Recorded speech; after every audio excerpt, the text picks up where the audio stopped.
Hello everyone. Today's video is about, and I hope the title translates well because it's a saying, and I know in the United States, but I'm hoping every culture has some saying of this. If you want something done right, do it yourself.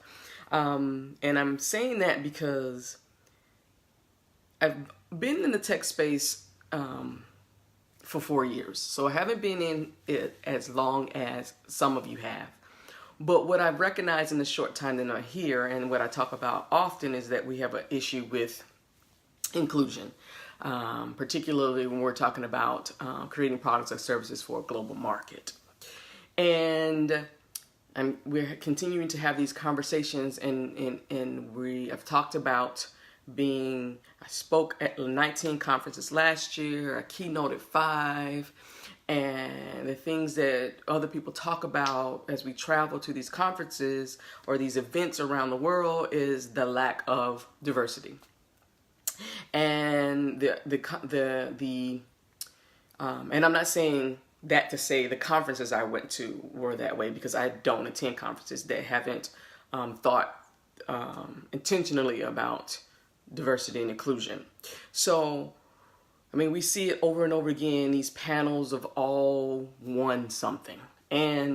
Or when they get called out as, oh, we couldn't figure this out, we did that, whatever. And then the other part of this is there are people who've tried to create these conferences that are inclusive.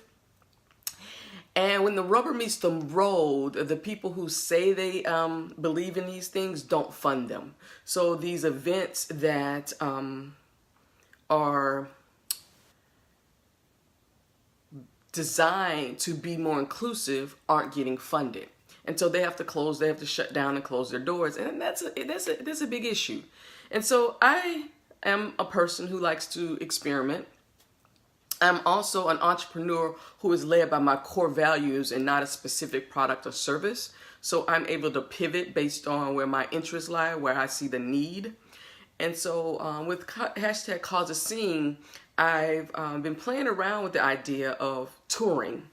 And I couldn't figure out how that was. And then it just has come to me, and I'm really excited about it, is to do a hashtag causeascene conferences. And it's not one particular conference. It's a conference without borders, and it is designed to highlight the stories of underrepresented and marginalized in tech. So it's hashtag causeascene conference, the human side of tech. Because we get caught up in technology, that we forget about that technologists are humans.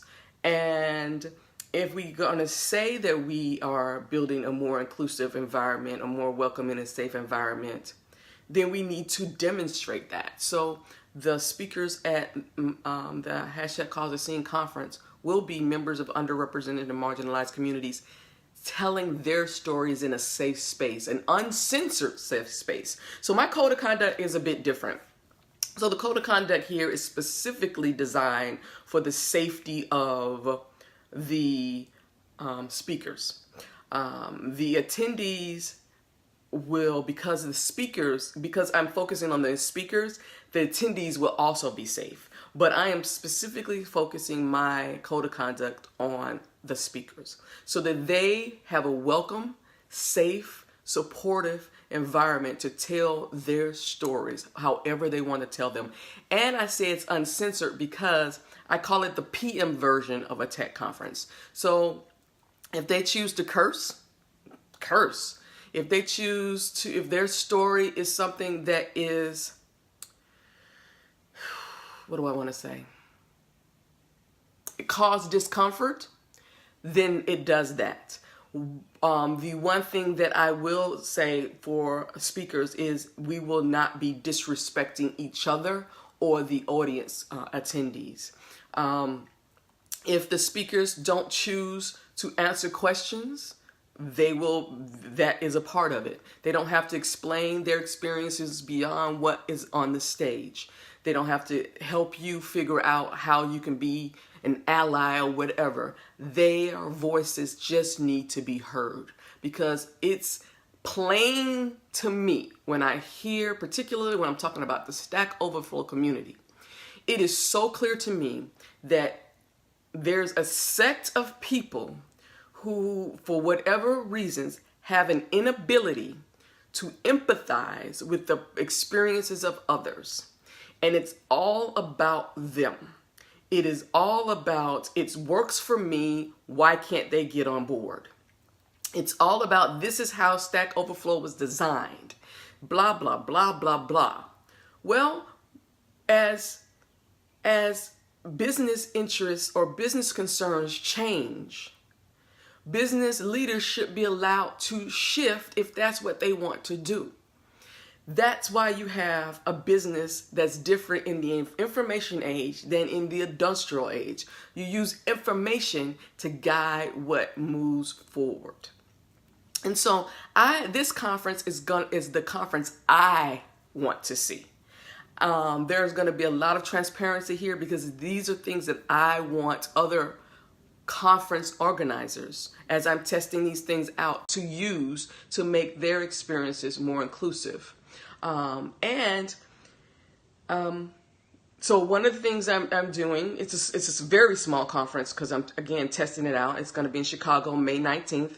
So, and if you go to #causeascene.com under conferences, you'll see the thing so you can register if you'll be in the Chicago area at that time.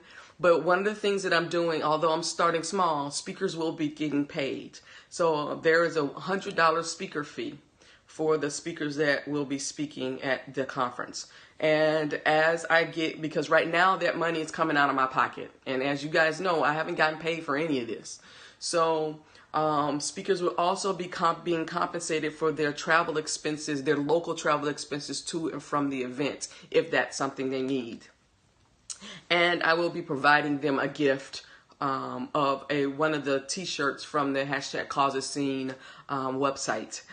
And so that is a bare minimum to me for how you should treat a speaker. I've had several experiences of conferences I didn't attend who thought that just providing me with accommodations and travel I should be appreciative of that. Speaking is a part of my business. I am an expert in my field. When I take time out to create a talk, to give a talk, to travel to and from an event, that takes time away from my potential money making or me doing homework to finish my doctor's degree. And just like you go to work every day and choose to and want to get paid for the work you're doing, so did I. And that was a frustrating thing for me. And that's a part of the culture, because even someone who is excited about bringing the conference to his area, I had to explain to him why that was so important so that he can go out and explain that to the sponsors he's going to bring in, because the culture is people who work in tech for free, particularly underrepresented and marginalized individuals work in tech for free. And that is just wrong. There is no way you're going to be able to bring in these individuals who are going to help us grow and be innovative and differentiate this community for free. No one, this is a communist, excuse me, so sorry. This is a capitalist economy. We live in a capitalist economy, and individuals are expected to get paid for the services they provide. So that's why #causeascene conference. It's going to be in Oak Park, which is a suburb of Chicago, on May 19th. It is from 6 to 10 p.m. There are 5 speakers from underrepresented and marginalized communities telling their stories and tech projects they're working on. And already I've had 3 other inquiries to bring it to their cities, and one is international. And that is what I want to do. I want this to be an example of what an event looks like, how an organization functions, what a community in tech looks like when you put inclusiveness in its DNA, when it's designed as such, and it will be funded. I refuse to, and I will continue to call out, you can no longer be in my space and claim to be an ally and all these other things you're doing if you're not supporting the work that needs to be done financially to change the status quo. So look forward to more details as I make them available. But that I want to come and tell you in this today that the #CauseAscene conference is up and ready to go, and I'm still planning, and I'm so excited. I really am excited about this. So thank you for the speakers who've agreed to participate in my experiment. Thank you for the sponsors who've agreed to participate in my experiment, and this is going to be a great time for all. So have a wonderful day.